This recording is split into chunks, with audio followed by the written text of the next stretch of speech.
And all present here, I, Sanjana, And I, Abhilash. are here to welcome you all to the third Finance Conclave, hosted by Jindal Global Business School. The theme for this conclave is Finance 4.0, Unfolding the Horizons of FinTech. A very warm welcome to all of you. Industry 4.0 is an era marked by immense digitization and speedy technology evolution, resulting in redrawing of the business and finance canvas. The fintech revolution provides a great platform to enhance customer experience by removing redundant processes associated with traditional transactions. The frictionless payments and banking have brought in faster growth and cost saving opportunities for organizations. The event will discuss and debate on the changing role of technology and regulatory aspects that will enable the speedy transformation of business and finance. Now I'd like to call upon Dr. Rajesh Chakravarti, the Acting Dean of Jindal Global Business School, to formally address the gathering.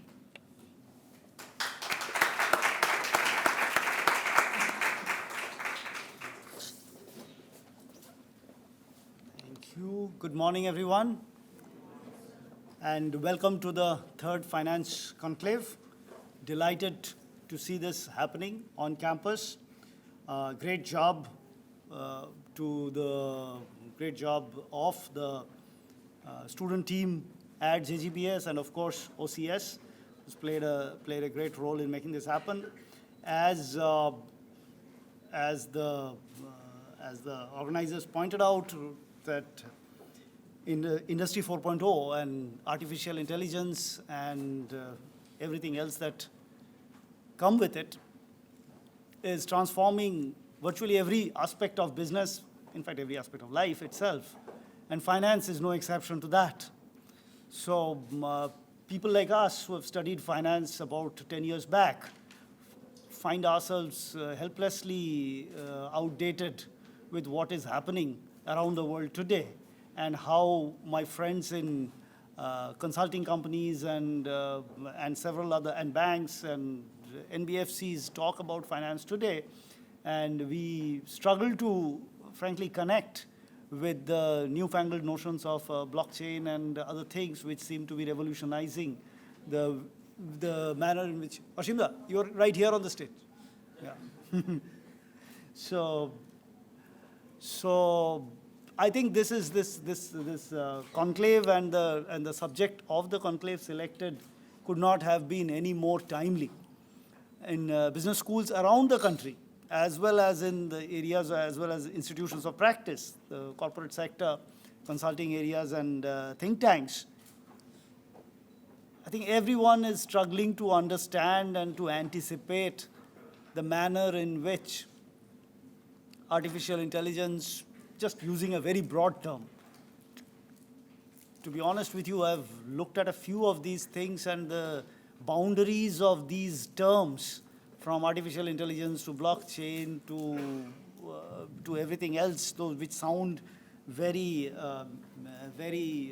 suspiciously synonymous, and they are not, is difficult for us to really understand where one ends, where the other begins, and what implications each one of them individually and collectively have on the way we do, we conduct, we discuss, we explain what we do, and how fast they are making everything that we used to do obsolete. So it's a new set of challenges, it's a new set of opportunities, I'm sure. Every one of these kinds of changes, industrial revolutions, I think we are also a bit of used to getting bombastic about things. So everything's a revolution, nothing short. Industrial revolution and industry 4.0, and all that is fine. Whatever name we want to give it. How big the change would be, how quickly an emerging market economy like India would be able to adapt it, to adjust to it, what implications it would have for the macro economy, for the labor market. These are all things where we have lots of what should I say, projections with very shaky foundations. Everybody has a story to tell. Empirics is zero right now because everything is in the future. So this conference, I hope, will at least bring out the current thoughts. Evidence, if I'm not completely misguided, is scanty on the subject, because we are on the threshold of a major change. So it is like internet in the 1990s, 1992, 93. We know there's something big, something that's going to transform how we do business. We just don't know how and in what way and to what extent. And that causes all kinds of things.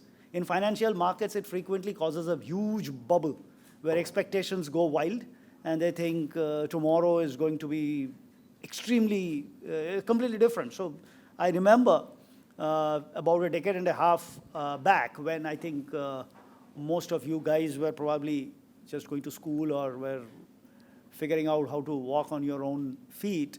At that point, there were whole papers being written why profit does not matter, why footfalls are everything, why eyeballs are everything, and we really don't need to look at models which were based on cash flows, because every phenomenally successful company, unicorns and whatnot, they all run on negative cash flows.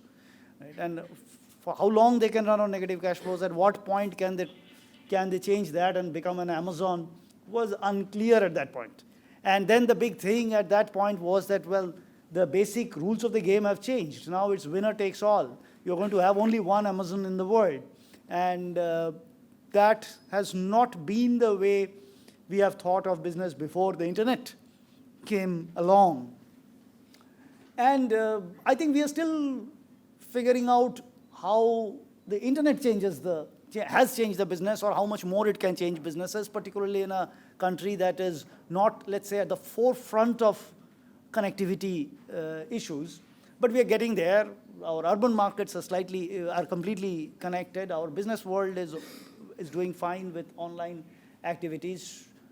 And just when we thought that we have sort of figured out the implications of internet for business, comes artificial intelligence, right? A completely new ball game. So it's fascinating in many ways. It's a lot of what we think is fundamental will probably continue to be fundamental regardless of how we do things.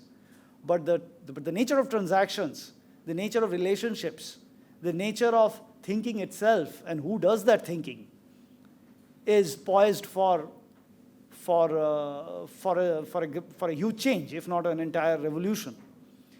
So it'll be fascinating to know what is the thinking out there. We in academia think in a particular way about this. We try to be informed about what's going on, but it's slightly, must confess, we are at least one step behind the practitioners who are struggling with these issues on an everyday basis, and whose bread and butter depends on whether the bets they make work out in life. So I think this conclave provides a great opportunity for doing that. I think all of us here would be immensely benefited by the thoughts that our presenters here would be sharing. So with that, I would welcome all of you, definitely the speakers here, and the audience, and wish you all a very successful and interesting day today at the Jindal Global University. Thank you.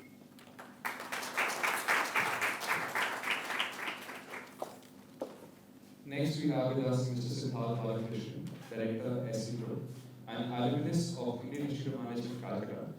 He has worked with world's top FMCG management consulting, media and entertainment and energy sector firms. He has contributed towards some leading major initiatives in AI and augmented reality. He has also led major products in water, energy, etc. sectors, some of which have won national and international recognition. Led the world's largest safe drinking water initiative as a strategy consultant with KPMG and Accenture, advised many MNCs and Indian firms in the energy, renewables, steel, retail, telecom, etc. sectors towards expansion, diversification, product and store launches, new market entries, M&As, etc. So we welcome you to the stage for the keynote address.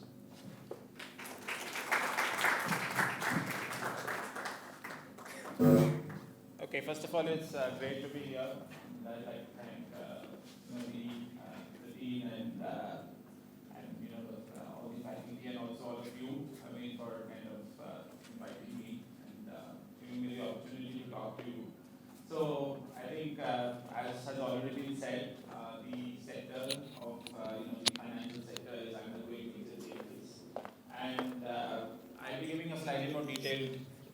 अच्छा slightly more video अच्छा नहीं ये रखना पड़ेगा अच्छा ये भी okay so I'll be giving a slightly more detailed presentation later on and that will cover a lot of case studies on what various companies are doing and how the transformations are occurring. But right now I want to first of all ask you one thing, okay? How did Einstein define insanity? One thing I want to say is that I feel Einstein was a great management guru. I mean, most of you know Albert Einstein as a, physics Nobel laureate and all that, theory of relativity. But I think he was a great management guru, right? So how did Einstein define insanity? Anybody knows? Doing the same thing again and again and expecting different results. Yes, very good. So, and I want you to think about it. Einstein said insanity is doing the same thing over and over again and expecting different results.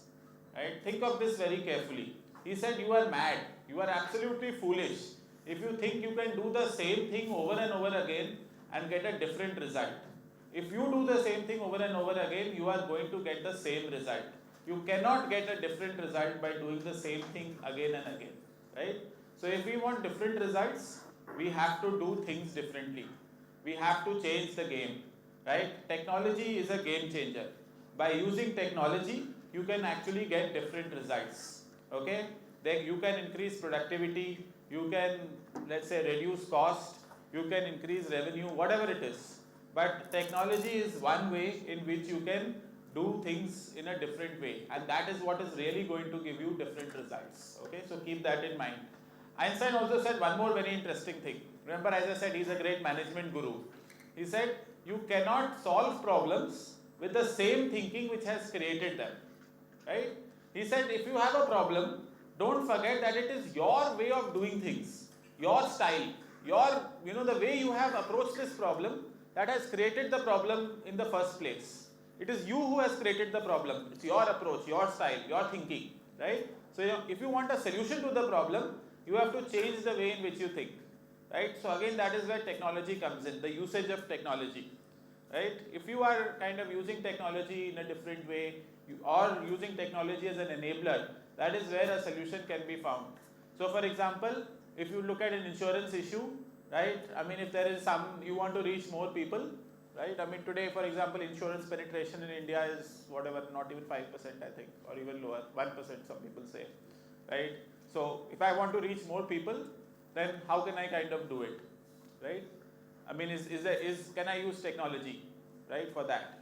If I want to settle claims, can I use technology?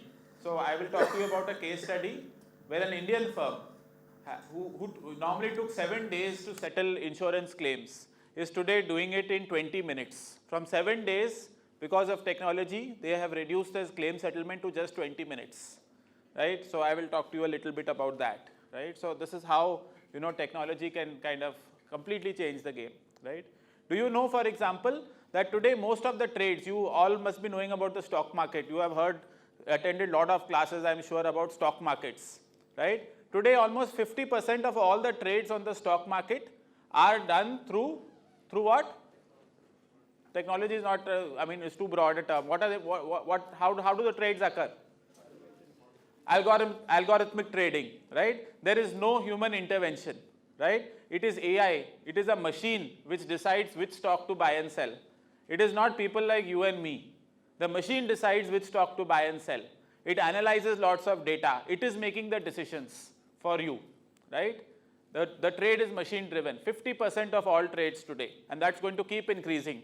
Surely there would be a day, probably when 80 to 90% of all stock market trades are machine led. And remember, we are talking of the world as a whole when I say around 50%. So already in the developed countries, it would probably be much higher than 50%, right? Today I have robo-advisors. I don't need to ring up some person and ask him, where should I invest, what should I do, right? Again, machines tell me what to do, right? That is the power of machine learning and AI, right? They can give you advice. It's of course up to you. You may not want to listen to a machine. A machine is just like anybody else. You might want to listen to a personal friend or whatever, but you can get advice from machines. I will again show you some charts which have shown that robo-advisors, the performance of funds based on robo-advisors has actually been better than the best fund managers. Okay, that is of course one chart. As I said, you may choose to believe it or not. But the fact is that there are disruptions occurring, right? It's something for you as students to be aware of. Then you can take a choice, whether you use technology, whether you don't use technology, whatever it is, right? But I want to leave you with one thought in an art, with an article which I recently read in HPR. It said it is not that, artificial intelligence is going to replace jobs, right? But managers who use artificial intelligence would be replacing managers who don't. Yeah, that's very significant. So if you are not a user of technology, you might find yourself outdated, right? So it's better for all of you to at least know what is occurring, so that you can then make choices of what is the best technology to use, how much of technology to use, so on and so forth. So I'll leave you with that thought, right? I'll be discussing in greater detail a bit later. So thanks again for inviting me. I hope all of you benefit from this session. Yeah, so thanks a lot. Thank you, sir.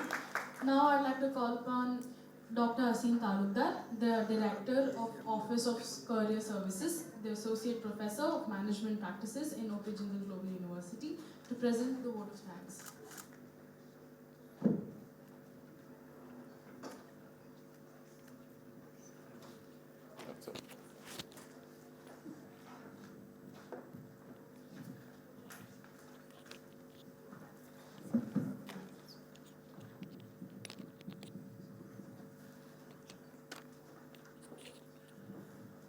It is indeed a great moment for JGBS, particularly and the OP Jindal University, to have such a galaxy of great minds, particularly in the field of finance. And it is indeed not only a privilege, it's a real honor to us for, sir, all of you having been here today and sparing your valuable time to share your thoughts, ideas, wisdom with our students and with our faculty members. It is extremely encouraging for all of us to have you here. So my profound thanks to all of you for being here. I also like to thank the student committee who have worked relentlessly for last few days, tirelessly, to organize it. They are in touch, and also the other people like event management and my other support systems who has been tremendous help to us to be here and support this event today. I don't know whether the subject, I'm not a very conversant, but it's a very need of the hour today. Technology was there, artificial intelligence was there centuries earlier, and it will, from the Stone Age, we have moved to and it will continue to grow at a much faster rate. And what is my understanding, technology is more with less.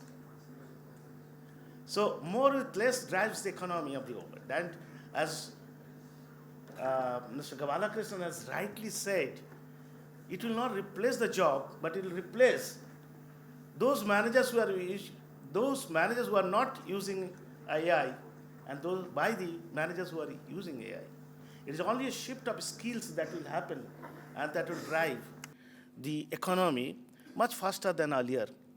But we are all subject to be in obsolescence if we don't embrace this change faster than anyone could do in this world. So that is the challenge will remain. I'm sure we'll be hearing from very, very great minds and the intelligent people and the stellar personalities that we have gone from the industry here. So I look forward to have a great day ahead for all of us, and I hope you will enjoy this day. And also request all those stellar personalities who are here today, Alexis, if you could get an opportunity to have you here in our classrooms, whenever you have the opportunity. And please do, because actually what is happening in the field, that is that you are completely aware of what is happening. Not so much we who are just in the academic forum, right? Who are trying to teach.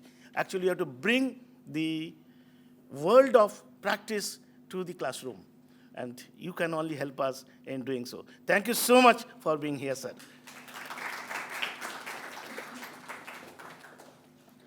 Thank you, sir. With this, we commence with the first session today.